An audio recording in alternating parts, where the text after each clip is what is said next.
Hello, folks. Welcome to another part of my viewing of this House Judiciary Committee hearing in the United States. They have finished their presentations and now they are going to begin their questions. As you can see, I decided to start filming it in this format because this way it will be a bit easier to comment and not interrupt the flow of the information, so to speak. So, without any further ado, Thank you, let's Professor. continue. We'll now proceed under the 5-minute rule. The chair now recognizes the chairman of the subcommittee, Mr. Fitzgerald. Thank you, Chairman Jordan. Well, one of the things we found out on our trip through Europe was that the U.S. innovates, China duplicates, and now the EU regulates. Again, we start off with a very bad start. We start off with someone that is already insulting Europe. Does he have any idea of what the kind of technical innovations that exist in Europe? Does he have even the notion of how much that innovation is essential for every avenue of American manufacture, technology, weaponry? This is a very bad start, but let's hear the gentleman. Mr. Reid, I have a question for you first. Reports estimate that complying with the EU's Digital Markets Act, the DMA, could cost American companies up to $1 billion every single year. Cost all companies. That's not just a number on a page. Those costs ultimately fall on American workers, who will see fewer jobs, on consumers, who will face higher prices and fewer choices, and on entrepreneurs, who will have a harder time. Without that, you are already facing lower jobs and higher prices. And it all has to do with the policies of your dear leader. Competing against subsidized foreign rivals. Mr. Reid, you is it correct that these compliance costs affect our economy? And what does it mean for America if Europe is allowed to impose these kind of costs on U.S. innovation? You don't allow anything. You have to understand this once and for all. The United States does not allow Europe to do nothing. The United States can go and sit in its little corner. Our business, our money, our rules. You want to know why? Want to know something? Sorry. This is the reason why I will never buy American products ever in my life. Unless I'm absolutely in need of something that I cannot get anywhere else. I would sooner buy products from North Korea than I would buy from the USA. This is, look, let's continue. Let's listen to this gibberish. The short answer is yes, absolutely. Of course, yeah. The more detailed answer is that unfortunately Europe has taken an ex-ante approach to regulation. The United States has always done well with an ex post. As a small business entrepreneur, I actually want fraud to be gone after. I want deceptive practices to be reduced. But unfortunately, what we see in the EU is an ex-ante process that ups my compliance requirements without actually giving customers the certainty of the result. So it's absolutely raising costs. And for American developers, we see one of the largest problems is how do you get to those European customers if the first tranche you hit is paying a compliance lawyer? The European customers, more and more, don't want you. You understand this? We don't want your cars. We don't want your products. Your products are shit. Okay, you have monopolized. You have made a monopolization of the media using Europe. But we don't want your cars. Your cars are shit. Really. And now I'm speaking for experience, okay? I ran with my brothers and my dad a business. I know how it costs to have cars on the road, lorries, like the British call them. We never bought American cars. You want to know why? Because they are technically inferior. They consume almost double the fuel, and they are not practical in terms of repairs.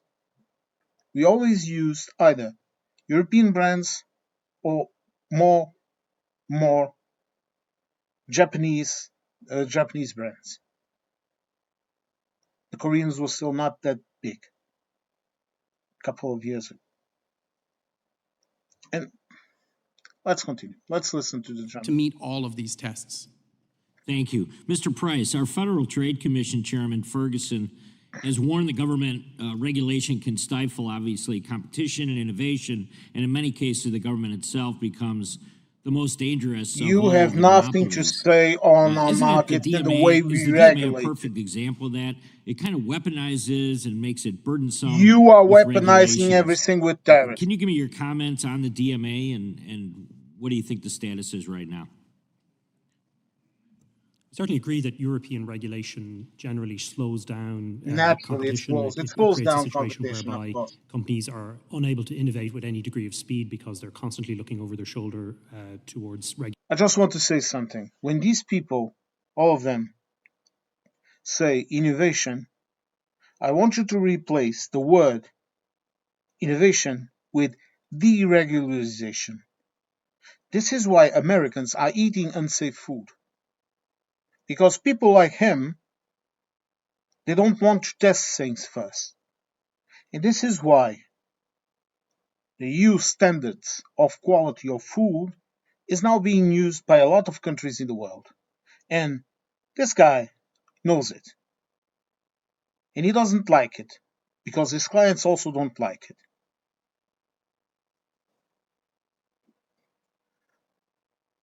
Think what you think about this. But the fact is this.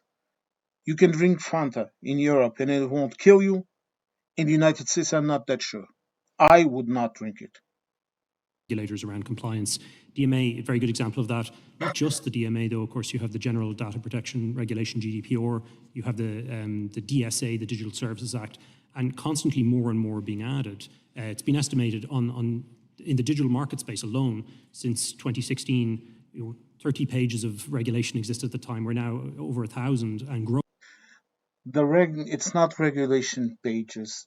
And this man is a barrister, or at least he identified himself as a barrister, and this makes it even more infuriating. The legislation, and regulation evolves. This means that it does not stay put.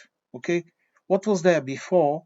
If another diploma, another text, another change to the diploma comes, it alters the previous. The previous loses its effective. I will give you an example. Portuguese Civil Code, the Portuguese Labor Code, they have all been altered in the last years. Articles were removed because they were superfluous or non-effective, or they did not exist in our reality. And it has always been like this. And in the EU, it's absolutely the same thing. Today you have a regulation about something. Tomorrow that situation alters and you change the regulation. So what he is saying right now is technically false. I will repeat this. Technically. Let's continue. So the European Union's response to American innovation is more and more regulation, generally around. So only Americans innovate. Europeans don't innovate. Japanese don't innovate. Koreans don't innovate. The Chinese don't innovate. Only the United States innovates. Funny, from a country that went and got German scientists to build their space program, to build everything they ever achieved after World War II. That is really funny. Oh, and the biggest innovators in your country are immigrants. And now you are kicking them out. Continue. Nebulous concepts like safetyism and protecting consumers, but very Don't mind often, the noise, it's my particularly with the DSA, to create, unfortunately, a censorship industrial complex, as I Seriously outlined. attacking a DMA, cargo. very good example of that as well. Thank you very much. Mr. Reid, if I could come back to you, President Trump just secured a landmark commitment from the EU to address unjustified digital trade. Trump did not achieve bloody nothing. It's not even legislated. It's not even discussed. What he achieved was a principle agreement that maybe the EU Parliament will discuss. He achieved nothing. We did what the other countries did, which was to make him feel good. Because it seems that instead of a president, you have a child in the White House. Trade barriers. It was part of the U.S.-EU trade deal. I'm hopeful that this will result in the EU kind of removing, and a lot of people we talked to It won't remove bloody nothing. in Europe when we were there said that there was a possibility that they could pull back on some of this. What action could President Trump take to hold the EU accountable to their commitment? And are there additional enforcement tools that Congress could provide? Your president has cost you all the soft power that you have in Europe. To make that happen? Well, I think, Congressman Fitzgerald, you've done great work in reaching out and sending letters to make it clear what the position of the United States government is on these issues. We don't The care. reality is that the Europeans themselves, through the Draghi report, are recognizing that they have done a lot to harm No, they are not. those very same industries. We're hopeful No, that they the are United not. States can continue to use Not that. the careful power and the careful discussions through our trade negotiations and other actions to get them to step back. But we're here to talk about free speech, and so one of the things I would point out is we want the small businesses in Europe to also be able to speak and say, No, hey, you don't. We need these regulations pulled back. So just to follow up to that then as well, a 2024 staff report by the Housing Oversight Committee found that FTC Chair Lena Khan was using taxpayer dollars to send agency quote-unquote liaisons to the EU to assist. I'm going to interrupt him here, right here, this point. Again, trying to drag Biden into the story. You want to know what President Biden was doing? He was doing something that your current government seems unable, I won't say unable, unwilling to do, which is to send observers, to send people to talk with the institutions of other countries, other sovereign countries, in this case, a sovereign bloc of countries, to discuss things, to see why that legislation was being applied and how the American companies could comply with the rules of the EU and do business. This is what your president did. Because unlike that person that you have now in the White House, he knew how to talk with other partners and how to make a deal. It seems he's the master of the deal. I don't know what type of deal is that. To me, seems like the master of nothing. With the implementation of the Digital Markets Act. Mr. Reid, do you think it's appropriate for that type of consultation or for the use of taxpayer dollars to help a foreign country implement laws that unfairly discriminate against U.S. companies? Well, we don't think taxpayer dollars should ever be used to unfairly discriminate against United States companies.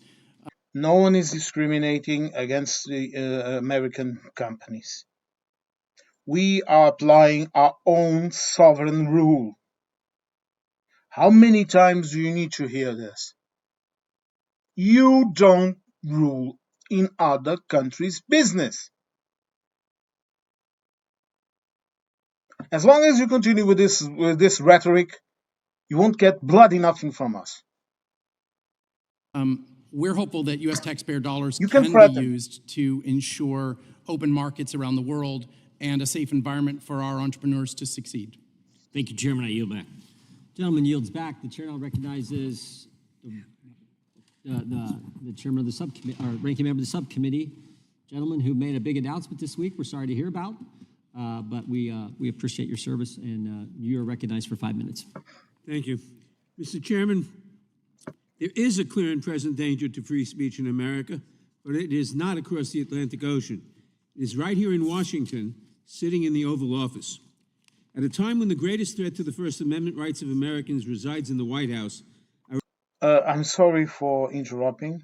Okay, I will try to remain silent so that we can hear. I'm very sorry. Republican colleagues have brought us here today to talk about Europe. They've invited a fringe politician from the United Kingdom to attack the laws regulating certain conduct online in his country and the European Union, laws that are intended to combat disinformation by hostile foreign actors, hate speech, and other fraudulent or criminal conduct. They have sounded the alarms about these foreign laws, but when it comes to the Trump administration's suppression of speech in this country, Republicans are curiously and dangerously silent. There is virtually no corner of society that Donald Trump and his administration have left untouched by their effort to impose their radical views on the American people and to stamp out dissent. Since taking office, President Trump and members of his administration have used the powers of the executive branch in an attempt to silence their political opponents by attacking our core democratic institutions, such as academia, the legal profession, and journalism. These are moves straight out of the authoritarian playbook. For example, the Trump administration has taken aim at colleges and universities, trying to bend them to its will by withholding billions of dollars in scientific research funding, a short-sighted move that will set back innovation in this country by decades. And in some cases, including at my alma mater of Columbia, it has demanded onerous conditions that infringe on academic freedom. On these same college campuses, students are being kidnapped for writing op-eds, and others are being deported for participating in protests. The Trump administration has also targeted disfavored law firms that dare to challenge the president or to hold him accountable, or simply for hiring an attorney who clashed with Trump in the past. Some have sadly capitulated to its campaign of extortion. The president has even taken aim at the arts and humanities, launching a hostile takeover of the Kennedy Center and censoring exhibits at the Smithsonian Institution, attempting to whitewash American history and to stamp out free expression. All true. He has also engaged in a dangerous campaign of harassment and intimidation of the media. For example, last October, he sued CBS for $10 billion for editing a 60 Minutes interview with Kamala Harris in a way he didn't like.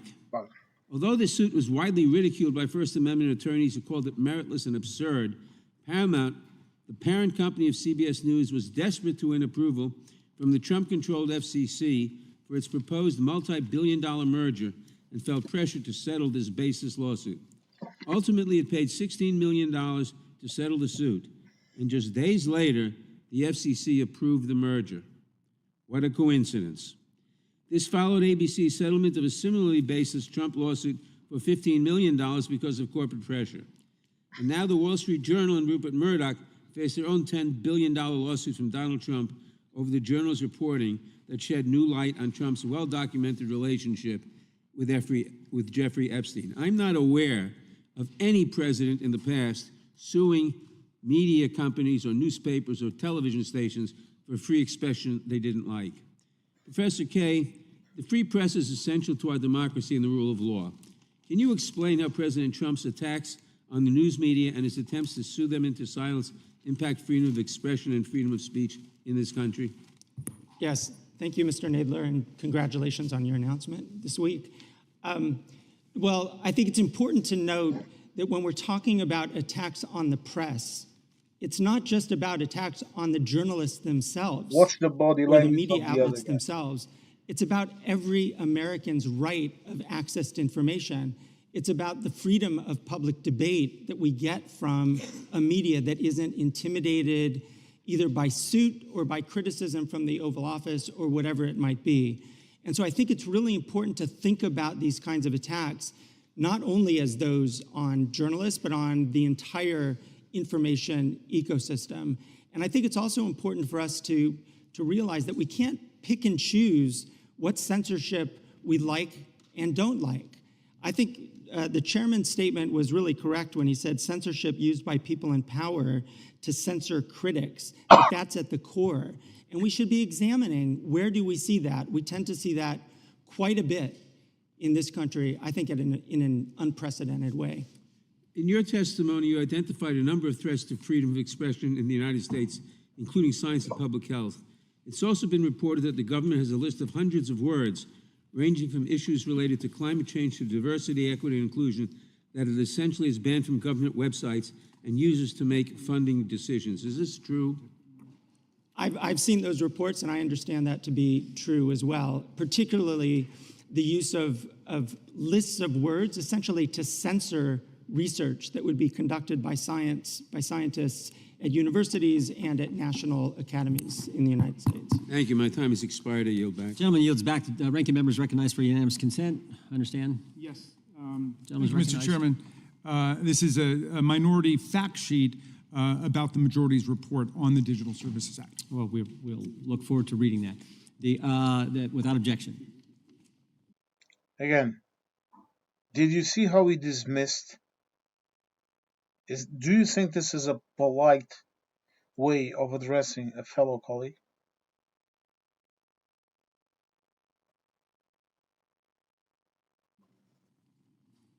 Mr. Chairman, I have another. The gentleman from New York is recognized for unanimous consent. Mr. Chairman, I have a unanimous consent request. I ask unanimous consent to enter into the record an article published by Reuters on October 29th, 2024, titled Fact Check, UK Woman Jailed for Inciting Racial Hatred, Not Posting Hurtful Words, which confirms that Lucy Connolly pled guilty to inciting racial hatred and was not, as claimed in deceptive social media posts, punished merely for posting, quote, edgy words on the internet.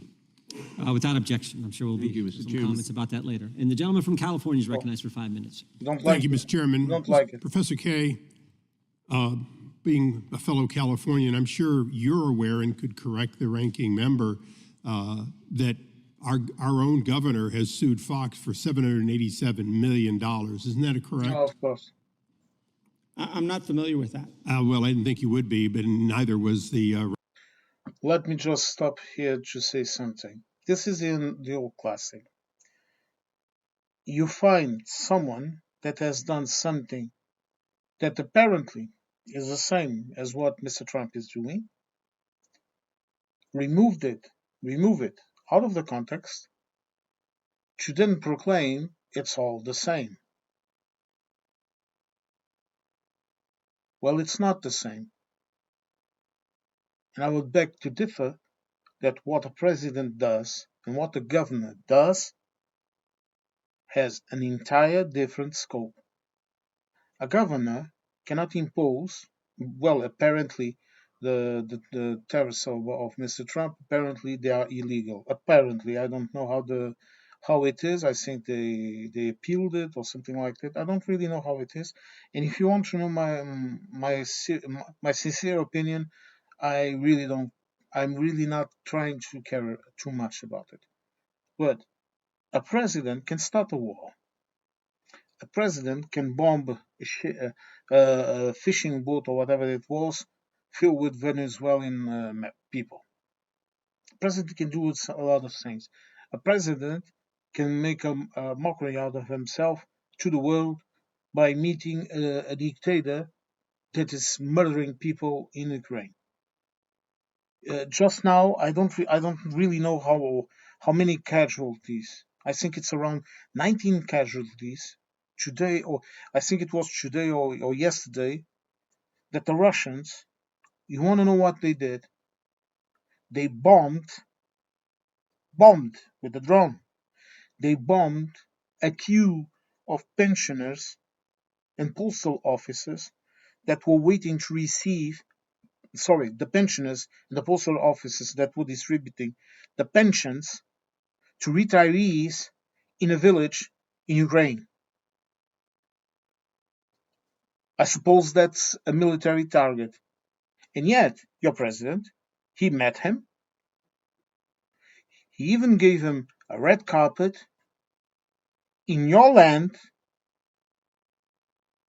with state honors. I would understand if he met him, for example, in a neutral ground. I would understand that. I don't think he's doing anything, but I would understand that. But to do what he did, and you are comparing a governor to a president. But okay, I will allow you to speak so all the people that are seeing this, they will make up their own opinion. Ranking member, apparently.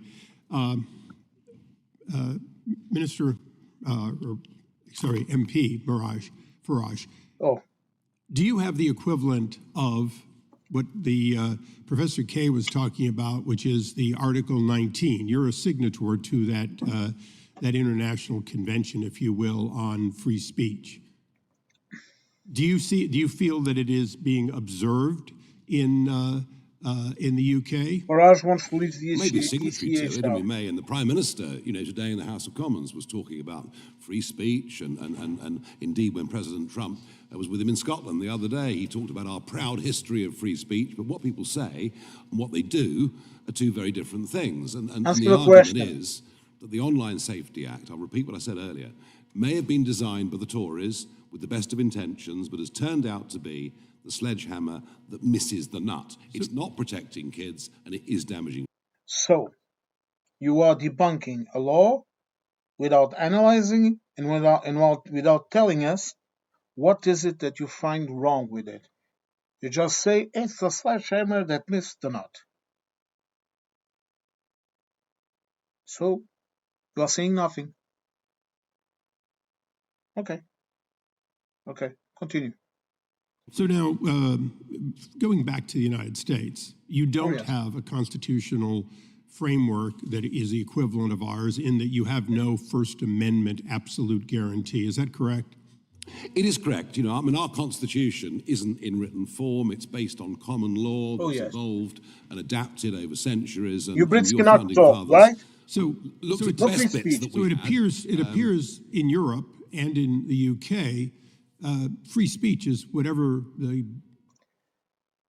Again, allow me just to stop here so that you can see how ignorant people are. This gentleman is comparing UK law with EU law, which is crushing majority, I would say 99.9%, continental law. Two completely different systems of rule.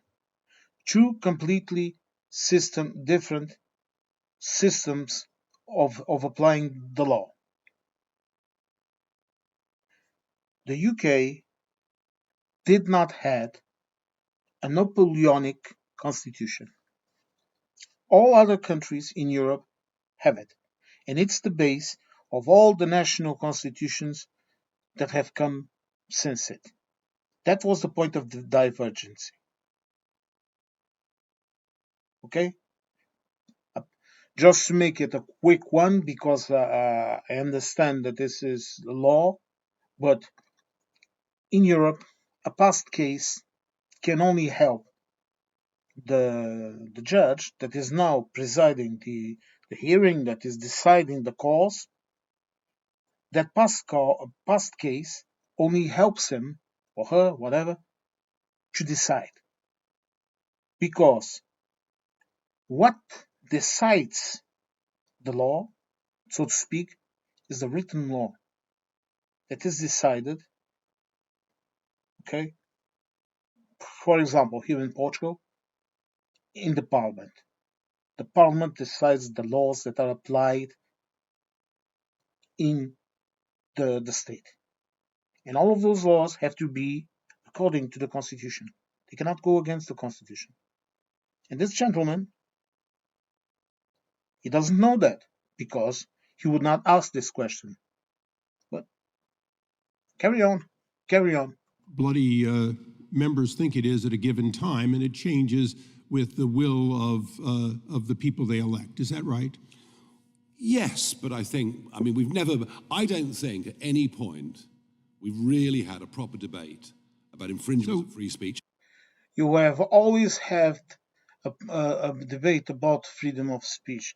In fact, the UK, before it turned into what it is today, it was in fact a defender of free speech, a defender of freedom of will, with all its defects, with all its imperialism, with all of those issues. It was a defender of truth. And now, it's this. Until COVID. People And that I think vote for COVID you. changed the game. Okay. I think the government, social media platforms, big media, suddenly there were arguments that needed all the media in the United Kingdom, I would say, I don't want to say all the media, but let's say 90% of the media in the United Kingdom is dominated by interest groups that work according to their own interests and that feed the people according to their own interests, their own news.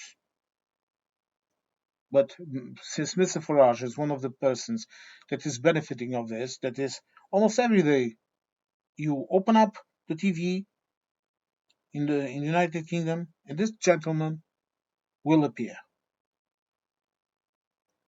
in a form, in one way or another. You will see more of him than of the Prime Minister.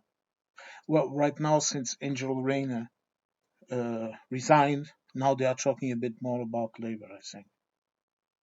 But funny, isn't it? To be made that were banned. So, Mr. Reid, to your knowledge, and I would go to Freedoms were banned, yes. the professor, but he seems to be ill-informed even on our own governor's lawsuits. So, do you see? He used this fact that a professor of law did not know that some governor in California had sued news media or whatever, without even referring in what context that governor sued the media, what that the media agency said, what they did. He is now trying to make it as if the professor, is an idiot because he's not saying what he wants him to say. Okay. Now we understand ourselves. Please continue. First Amendment. In the United States, you can sue for anything. Do you often win if you sue against institutions like Fox, Wall Street Journal? Isn't it true that effectively the First Amendment creates a tremendous shield against anything except malicious, deliberate lies? Not my area of expertise. We can absolutely talk about apps, but as an American, yes, that is absolutely my understanding. And as an American, you have no such protection. Yes. Just the opposite. You have no idea in Europe or in. I have a constitution, you bloody fool. If you are detained by the police, for example, you automatically have the right to a solicitor, a lawyer, we call them lawyers, to defend you if you go to court. You have the right to remain silent. You have the right to not cooperate with the authorities. You have much more rights than you have in your jail, in your judicial system. I also have the right to free speech. I have the right to criticize politely because I cannot go around and insult people because that's a crime. If you go right now to any Portuguese media, you will see a lot of people in favor of the current government, a lot of people against the current government. You will find a lot of people that support party A or party B. They can freely speak. You can sit in a coffee shop, and if you're not insulting anyone, if you're not disturbing anyone, because we are civilized, you can discuss political ideas. You can do all of that, and you have all the protection of the Constitution. In Portugal, if you don't have money for a lawyer, and I'm not talking about the criminal law in which the state appoints you a lawyer or whatever, the state nominates a lawyer to defend you or to defend your cause, because it can be a parental rights, whatever. You understand, any matter. If you don't have money, the lawyer will pay. The state will nominate you a lawyer that will be paid by all of our taxpayers' money. Or if you have a determined income that you can afford legal services, you can pay either an affordable amount or you can even divide it in payments. But this is just if you have to be almost a millionaire, not a millionaire, but let's say you have to be a person. I don't know how much it is, but I think it's around. You have to earn around almost 2,000 euros a month for you to pay for you to give any payments to the state for that service. Let's call it. And I'm just talking about civil matters, okay? Because in the criminal matters, you won't pay. You might pay in the end of the process if you are considered guilty or whatever, or if the judge decides that you are guilty and that you are going to have to pay the costs. And I have no rights. Britain about. I also have the right to vacations, to sick days, and to healthcare. Just a couple of weeks ago, I went into the hospital with a very bad situation, let's call it like this. This is why I'm trying to remain calm, because if I get nervous, it will worsen it. And it's being extremely hard to make these videos. And you want to know how much I paid, sir? For blood works, okay? For medicine, for treatments, for everything. You want to know how much I paid? Zero. Zero, sir.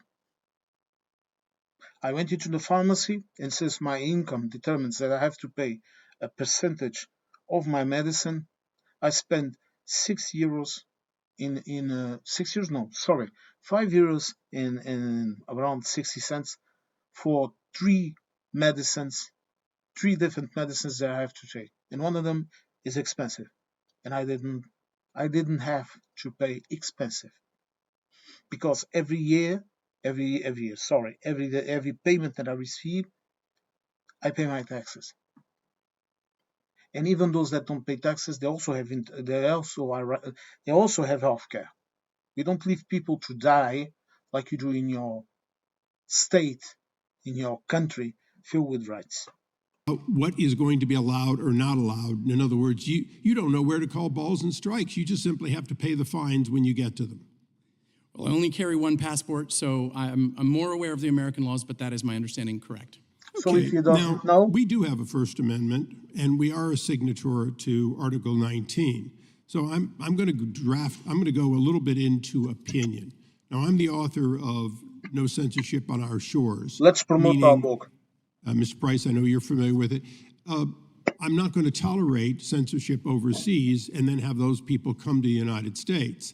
Now, don't come to Europe, please. I ask of you, don't come to Europe. Stay in your country. Keep your wonderful products, keep your wonderful technology, keep all of it in your little country. We don't need it. And more than that, with all of this history, because this hearing was seen all over Europe, we don't even want you here anymore. Professor Kay may object to the idea that I'm not going to let people who have been involved in censorship come into the United States. We don't want to. I think it's unacceptable to get away with that overseas. But let's be reciprocal for a moment, for Mr. Reed and for everyone.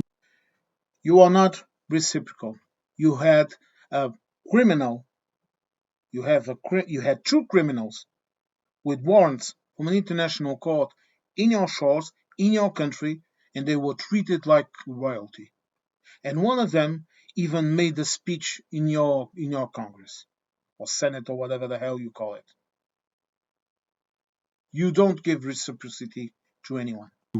If we're seeing Europe and the UK and other countries stifle what we are guaranteed in the US, and particularly arrest somebody for what they said while on US soils, shouldn't this administration be just as strong and reciprocal that we will not tolerate that activity even off our shores? And isn't that ultimately what the United States must make available to the world, essentially guarantee the first? You do not rule outside your borders. You want to legislate, you want to regulate your damn country. That time is gone. First Amendment to anyone, anywhere, if they want to do business with the United States. We don't want to do business with the United States. The leadership of the United States on this issue has been transformative for the discussion in Let's polish our knob. And from the President, Secretary Rubio, and the Vice President, they have transformed the issue, and I hope more comes. So, to the fringe parliamentarian, as you were called, and probably the future prime minister. What say you? French parliament, future prime minister. Oh yes, my darling. This is an independent commission. Okay. Yes, for Mr. Nadler's Let's benefit, it's a smile. very big fringe, and we're doing rather well, but there we are. How many MPs do you have, Raj? Look, you know, if you were to follow, Mr. Eisler, the logic of your argument that you were to ban people from entering America who would pass legislation that was prejudicial against American companies or American citizens and would threaten them with potential arrest if they... Raj, they can ban us all. I would not go, for example, me, this little old me in this insignificant channel. I would not go to the United States even if you paid me for the trip, for the stay, for the food, for everything. came across the other side of the pond. I think the practical difficulty Someone with is that paying your is you'd have to expense. ban the British government, the entire Labour Party. So I'm not sure in practical terms that it works, but I understand the sentiment. Thank you. I yield back. Gentleman yields back. The Of course gentleman you from yield back. California is recognized for 5 minutes. Funny, isn't Thank it? you, Mr. Chairman. Let me be clear. I am not here to defend the European laws, and I've often criticized the approach of European countries to internet-related issues. It's really generally wrong-headed. But I don't really think that's the point of this hearing. I think the real threat to the First Amendment isn't coming from Europe. It's coming from Republican-led states that have introduced bills to close the open internet, and most of all, from Donald Trump, who's actively trampling free speech here at home.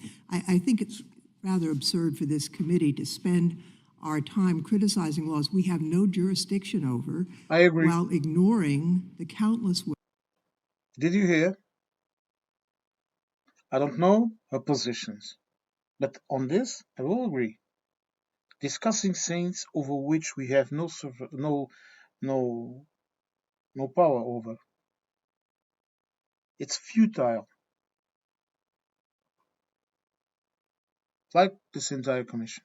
The Trump administration is tearing up the First Amendment. If this committee is really serious about protecting free speech, we need to focus on the Trump administration's literal assault on the First Amendment that's happening right here at home. So, Professor Kaye, I have a series of questions for you. Do you think that arresting international students for being critical of U.S. foreign policy is an attack on the First Amendment? Yes, absolutely. And isn't that because it's not just the right of the person to speak, but the right of all the rest of us to hear? The First Amendment isn't just about the speaker, it's also about the listener. Isn't that correct? Right, that's true.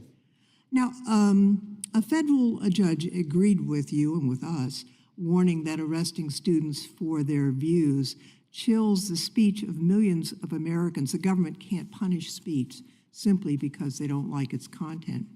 This year, as has been mentioned by others, President Trump's FCC blocked the CBS merger until the network agreed to change its programming and install a so-called bias monitor.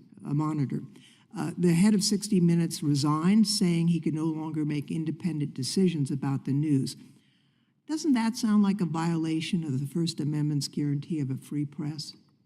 It does, and I think it's important to underline that restrictions on free speech don't come just from a law or the police outside your door. It can come from a whole network of intimidation, of public attack that really does chill speech, including the kinds of attacks that lead to deportations of people who are here just to study. Since January, the Trump administration has revoked over 6,000 student visas because the speech of these students didn't align with what Trump agreed with. And now they're doing the same to immigrants who are applying for citizenship. Does that raise First Amendment concerns, do you think? I think it raises First Amendment concerns, but it's also in a broader way, it's raising concerns about our tolerance of dissent, of this government's tolerance of criticism. And not everything is specifically about the First Amendment and the ability to enforce it in our courts. Sometimes it's about leaders in our country actually promoting a culture of open debate and open access to information. The very things that we've heard a lot about already this morning, a kind of marketplace of ideas that some people still talk about, that's not just about what the law provides, that's also about how our leaders behave towards that kind of open debate. The Federal Trade Commission held up a merger of two major advertising firms, Omnicom and Interpublic, until they agreed to run ads on X, essentially a government. I'm silent because valid questions are being asked and someone is answering. We are not talking about carnival. Just to make it clear. Ordered gift to Elon Musk. Isn't that a blatant violation of free speech standards, forcing private companies to promote speech they otherwise wouldn't? It's certainly a kind of extensive use of the term of jawboning that has come up over the last several years. And it's a kind of pressure that absolutely interferes with free speech. And it's also the kind of weaponizing of our federal agencies in support of a particular actor, a particular business person. It seems to me that these actions affect not just the companies or the individuals that are the target of this abuse, but they're also to scare off everyone else from engaging in that behavior. Would you agree with that? Yeah, absolutely. I think that what we're seeing right now with just this essentially a kind of avalanche of restrictions and intimidations of free speech in this country, that it's designed to chill that kind of debate. It's designed to chill whistleblowers, to chill scientists, to chill professors and students. I think that's essentially what we're witnessing right now. My time has expired, Mr. Chairman. I yield back. Gentleman yields back. Mr. Chairman, I ask unanimous consent. You see request from Gentleman California? Yes, I ask unanimous consent that the Politico ad or news that was dated June 27, 2025, saying Gavin Newsom sues for $787 million be placed in the record. Again, he insists in this point. Gavin Newsom is not the President of the United States of America. Sir. Objection. Mr. Price, has anything in the Digital Services Act changed in the last year? No, sir. Hasn't been amended, hasn't been changed at all? No, sir. So everything Mr. Breton wrote 1 year ago today, well, August 12, 2024, that's still in place, where he said to an American running an American company about an interview that working in the European Union, working in our turf. It doesn't matter if it's online. It's on the European market, on the EU market. It's not in the American market. It has nothing to do with the American market. If the Americans don't like it, if that company that you are quoting does not like it, then they can go and do their business elsewhere. was yet to happen, future interview, threatened this individual. None of that This has, guy really nothing in the boils law my has changed that would change what actions this individual took. Nothing in the law. Just because Mr. Breton's gone doesn't mean Ms. Verkunen can't do the same darn thing, right? Precisely. Again, like I explained in my other video, the EU is not some kind of magical place where a person starts to do a job and then it changes. In case you have not seen, people change around here. Because this is how democracy works. This is not an oligarchy. We don't like kings. We don't like people in permanent places forever. This is why mandates have limits, and this is why even in the administrative sector of the EU, where people like the one he is quoting do the will, let's call it, of all of the state members, of all the decisions that are taken in the EU Parliament, the EU Commission, and in other institutions of the EU, where democratic elected officials decide. Look, this is the same as you compare me, that am writing, and my pen. The ones he is calling bureaucrats, they are the pen. In my job, I am a pen because I'm working for someone. This pen has no free will. This pen moves because I write it. Me, my will. The decisions that the EU takes, they are the representation of the Parliament and of the Commission and of the institutions. And all of those entities are the representative,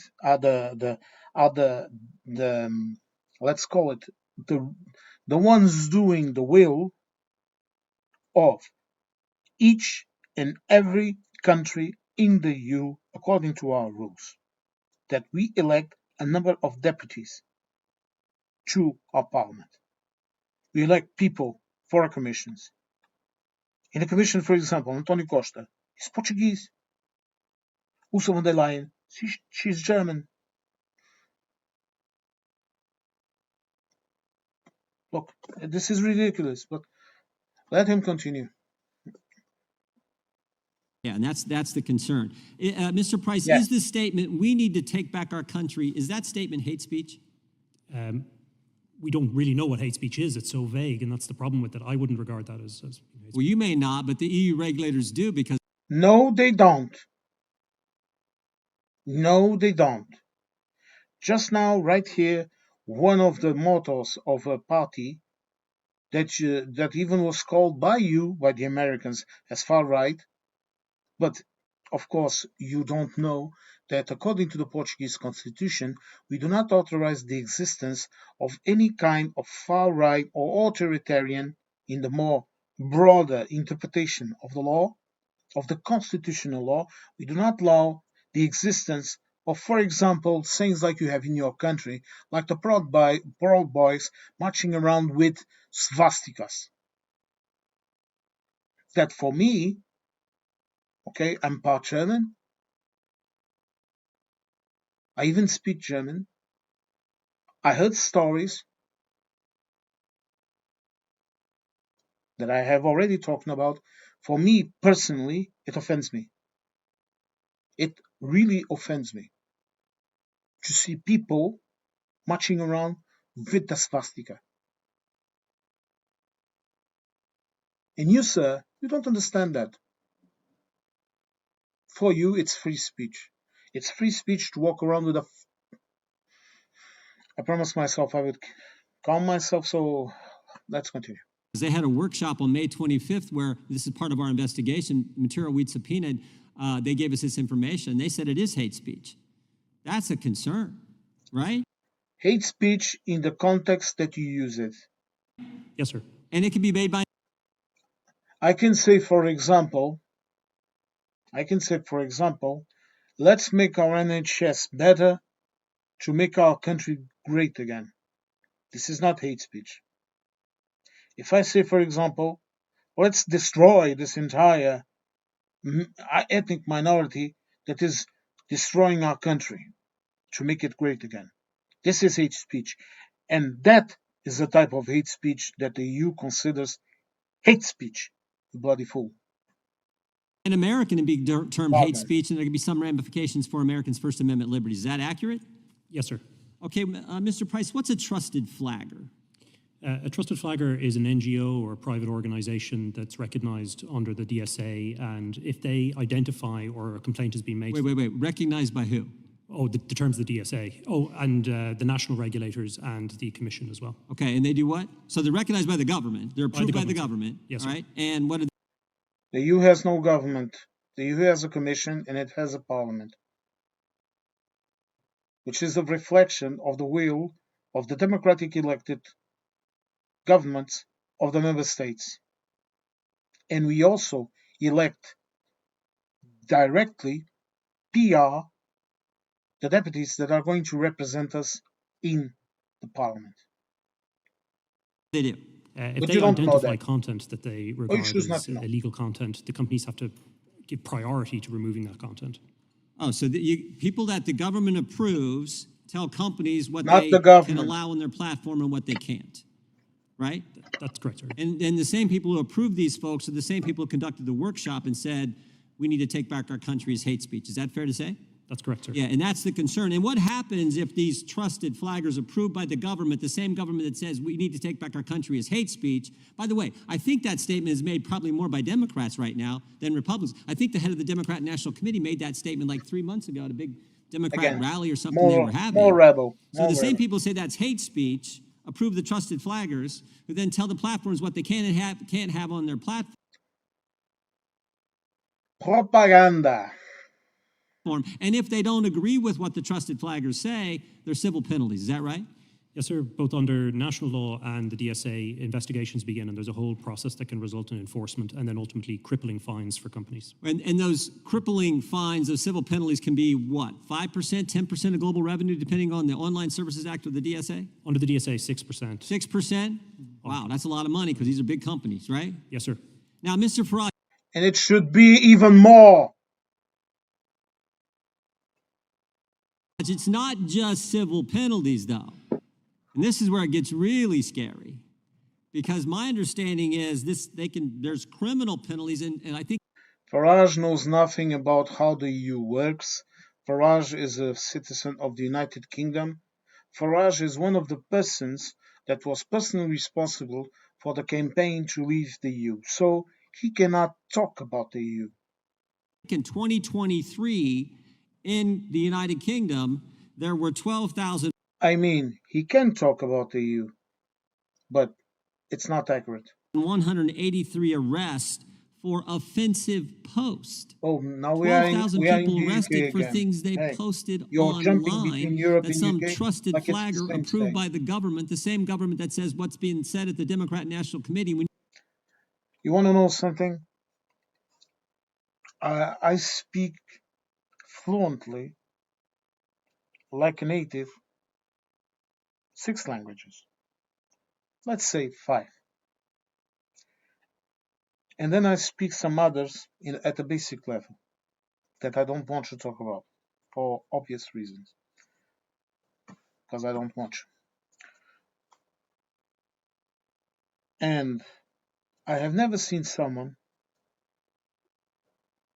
butcher the meaning of the English language that I happen to like. I like the English language. I think it's a very simple, it's a very fluid language that allows for a quick speech. It's the same reason why I like Latin, for example, and Portuguese. But I have never seen someone butcher the meaning of words and transforming them into narratives as I have seen in this commission or committee or whatever the hell they call themselves. Need to take back our country is hate speech. That's a scary scenario. Is that right? Yeah, they're massive statistics, and I mean some of it comes under non-crime hate incidents. Your So representative, you've said something United Kingdom on citizens. social media, Here he is. someone's taken objection, He's representing and you you. get the knock at the door from the police, sort of warning you that if you do this again, something may happen. And this Yeah, has now I'm been sure it's broadened out. I covered mean, like that. Mr. Price made the point. What is hate speech? How do you define hate speech? And that's the problem, isn't it, with all of these laws? Yep. That we finish up in a position where local police forces, etc., have to choose their own. Let me help you with that. There is a difference, my friend, between absolute free speech and free speech. Absolute free speech means that you can offend anyone, that you can talk out of context how you want, you can pass by a black person and offend him, and that is considered normal. You can do all of those things. And free speech means I can say, for example, and this is not, but I will say, look, I can say, for example, I don't like blue people. I don't like to be around them. I don't like their culture. I don't like their language. So I don't like them. This, my friend, this is free speech. This is my ability to state an opinion, even if it's not a popular opinion, even if it might be seen by the blue people as hateful. But in fact, I'm just saying I don't like them. Hate speech, my friend, is me saying like this: we should burn all those blue people that are inside of the hotels, living off our taxpayers' money. We should send the boats filled with blue people that are coming into our country to steal everything.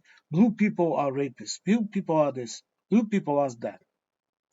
This, my friend, is as simple as this. This is the difference between free speech and absolute free speech that is not free speech. It's the free speech to be hateful. I don't like a lot of people in my life. I don't like a lot of ethnic groups in my. There are ethnic groups I dislike, and I can say it openly. Of course, I will then take in the social consequences of doing so.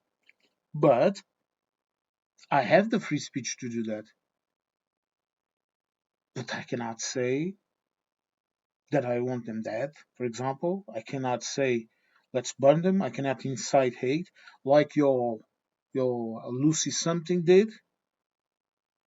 I cannot do those things because it's against the law. Just like with the government, I can say I don't like the government. Look, there. I can say things like that. But I cannot say let's burn the parliament and kill them all inside. That's hate speech.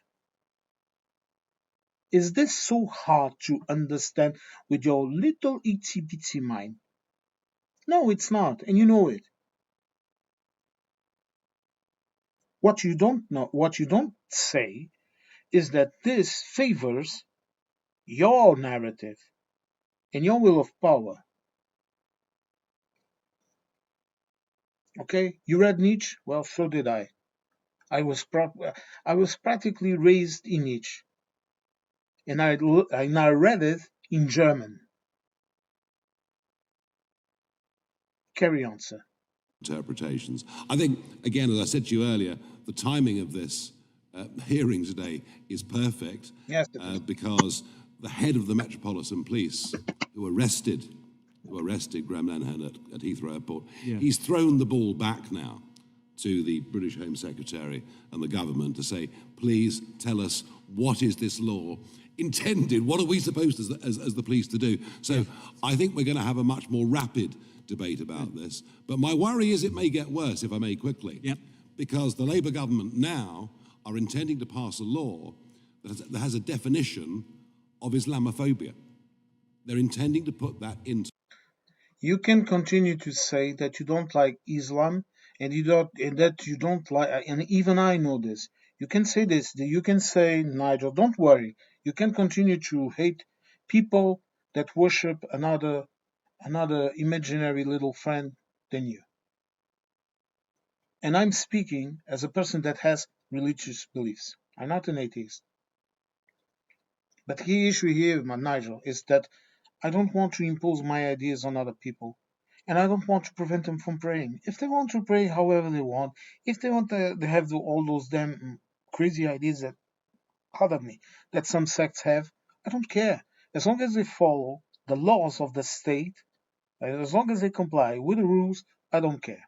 And if they try to overturn the government that has no religion, then I think you have to use force against them.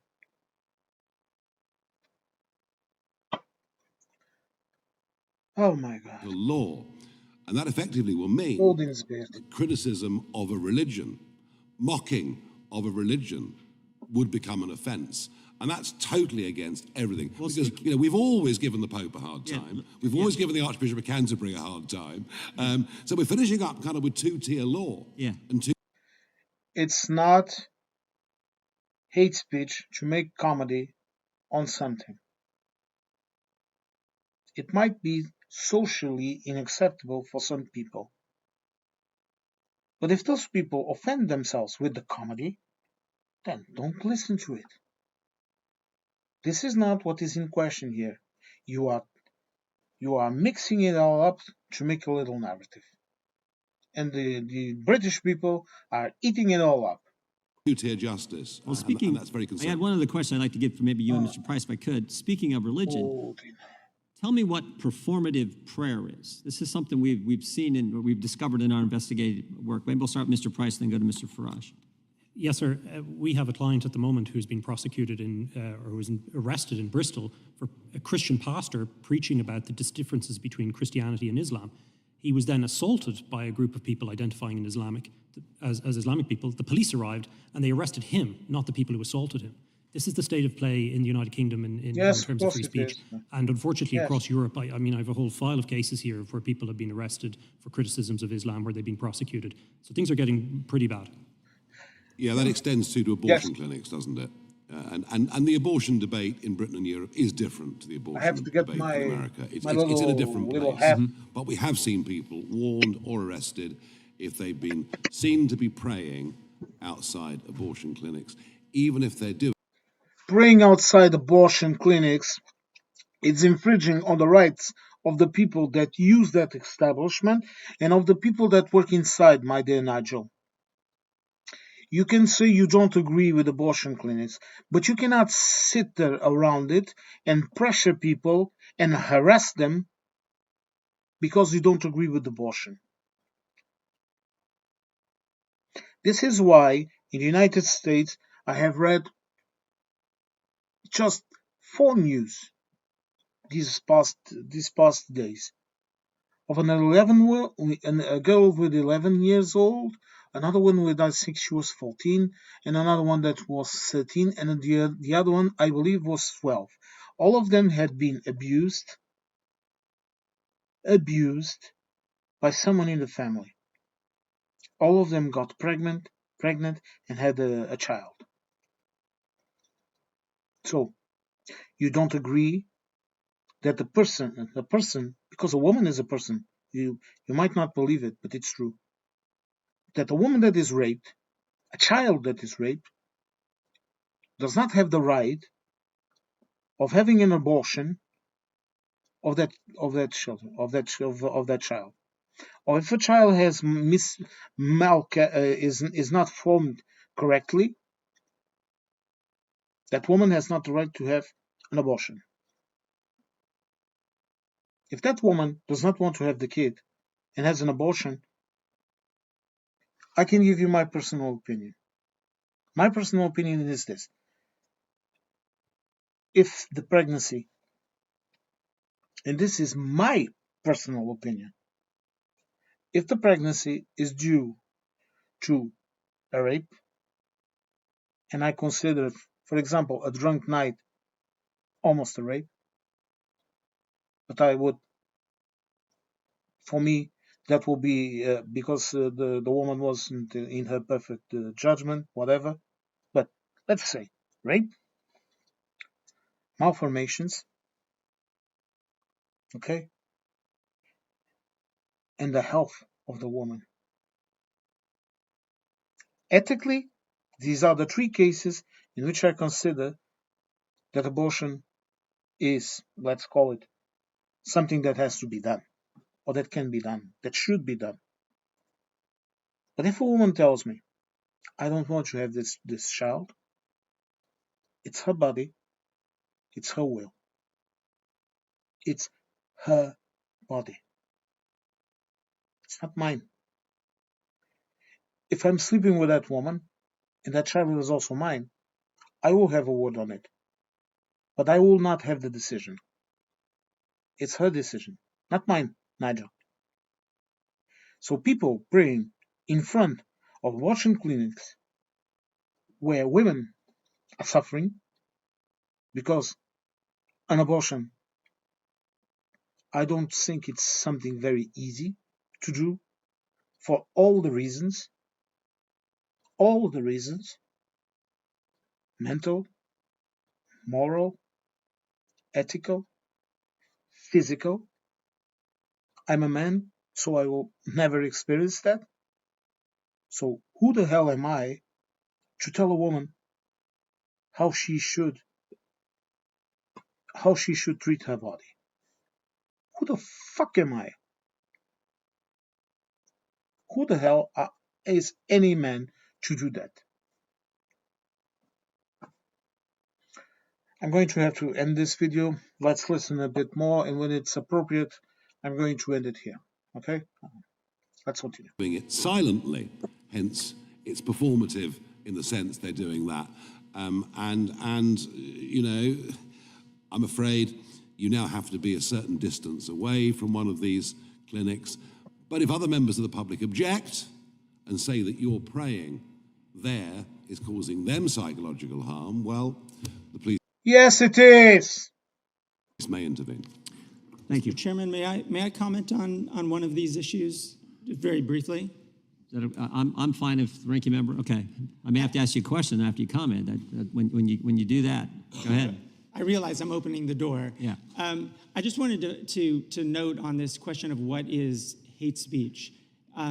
First off, the question of identifying hate speech is not something that happens in a vacuum. In the UK, in Europe, there are very strict rules around the definition of hate speech that connect it not merely to speech, but to incitement. So it's incitement to violence or hatred or discrimination. He knows the and I law. think that's just an important baseline point, that this isn't just about pure speech, it's about the kind of speech that might lead to violence. And related to that, when you mentioned this hypothetical of take back our country, and is that hate speech?